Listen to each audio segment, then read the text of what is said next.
कहा जाता है कि कोई भी माँ को नहीं मानता। कलयुग की पहचान है कि माँ को लोग भूल जाते हैं, लेकिन अब ऐसा कहना चाहिए कि कलयुग का समय बीत गया जो लोगों ने माँ को स्वीकार किया है।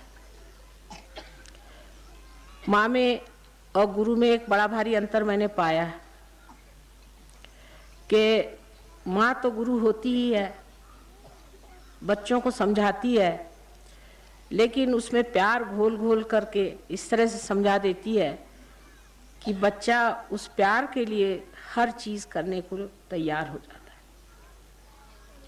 ये प्यार की शक्ति जो सारे संसार को आज ताजगी दे रही है, जो सारे जीवंत काम कर रही है, जैसे ये पेड़ का होना, उनकी हरियाली, उसके बाद एक पेड़ में से फूल हो जाना और फूल में से फल हो जाना, ये जितने भी कार्य हैं, जो जीवंत कार्य हैं, ये कौन करता है?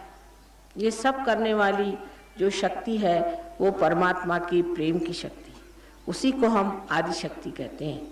परमात्मा तो सिर्फ नज़ारा देखते हैं कि उनकी शक्ति का कार्य कैसे हो रहा है।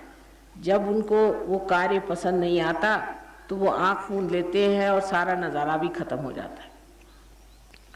परवाह तो माँ को करनी पड़ती है कि मेरे बच्चे ठीक से रहें। संसार एक बड़ा सुंदर आलीशान ऐसा विशेष रूप का आदर्श हो कि जिसे देखकर परमात्मा संतुष्ट हो जाए। ये पूरा प्रयत्न होते रहता है, लेकिन आप जानते हैं कि हर बार ऐसे प्रयत्न हुए, अनेक अवतार इस संसार में आए और अनेक प्रयत्न, लेकिन मनुष्य की अकल उल्टी बैठ जाती है। कोई बात उससे बताओ नहीं करो तो वो ज़रूर वही काम करता है।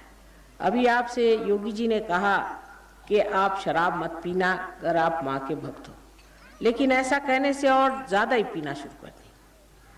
मैंने देखा है कि बच्चों से कोई चीज़ मना करो तो वो डबल करते हैं कि क्यों मना किया, इसीलिए हम करेंगे, अहंकार की वजह से। इसका बेहतर तरीका ये मैंने सोचा कि इनके अंदर ज्योत जला दो, चाहे वो टिमटिमाती क्यों न हो, थोड़ी सी ही ज्योत जल जाएगी तो उस ज्योत के प्रकाश में खुद ही देखेंगे कि हमारे अंदर क्या दोष है।